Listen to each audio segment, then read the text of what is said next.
Hey, thanks for tuning in to the first episode of Slow Cooking Kitchen. My name is Tess Gardner, and I'd like to take a moment to thank the great folks over at Recipe Lion for making this video possible. Be sure to check them out at recipelion.com and discover your inner chef.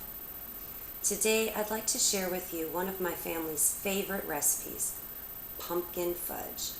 With the holidays right around the corner, this recipe makes a great gift or addition to any family gathering. It's super easy to make, and it costs just about $10. So if you're ready, let's get started. All right, we're going to add the first 6 ingredients to a heavy-duty pot over medium heat. A cup of sugar, a half a cup of brown sugar, 3/4 of a stick of butter, or about 6 tablespoons, 1/3 cup of evaporated milk, a 1/4 cup of pure pumpkin. Once that starts to melt up real good and boil, we're going to turn the heat down just a little bit, and we're going to wait for the candy thermometer to reach between 235 and 240. So mix this up real good.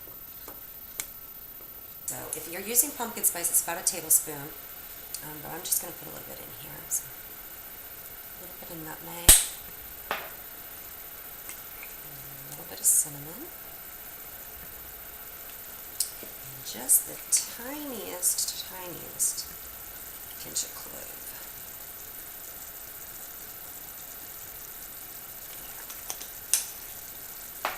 Turn it down just a little.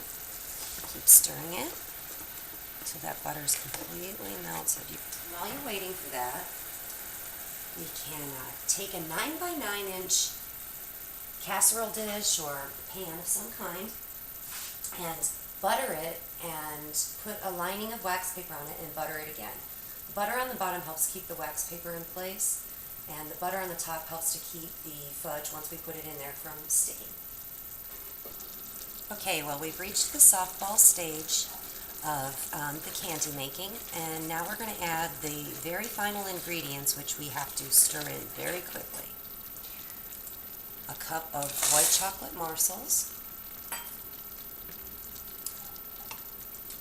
a little bit of vanilla, about a teaspoon,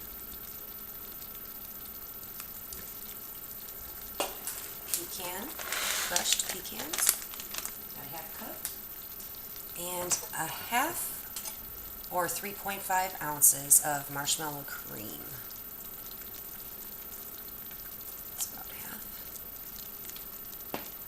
Stir this in quickly, get everything to melt together.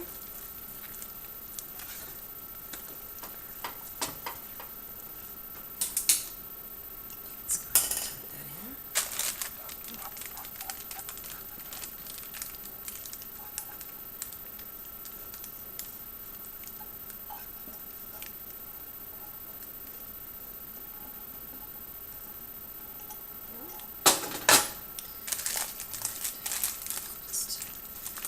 We've got as even as possible. It's not going to be perfect. It doesn't have to be. It tastes great. Now you're going to want to put this on a wire rack and let it cool for about an hour and a half to bring it down to temperature, room temperature, before you put it in the refrigerator for another hour or two. And when it's all done, you just cut it up and voila! You have incredible pumpkin fudge. So there it is, beautiful, delicious pumpkin fudge. You really should try this recipe, and if you do, I'd appreciate it if you'd leave a comment below and let me know how much you guys liked it. And don't forget to subscribe to the channel and stop by recipelion.com. They have hundreds of wonderful recipes, and you'll really like them. They're great folks over there. Until next time, pleasant tasting.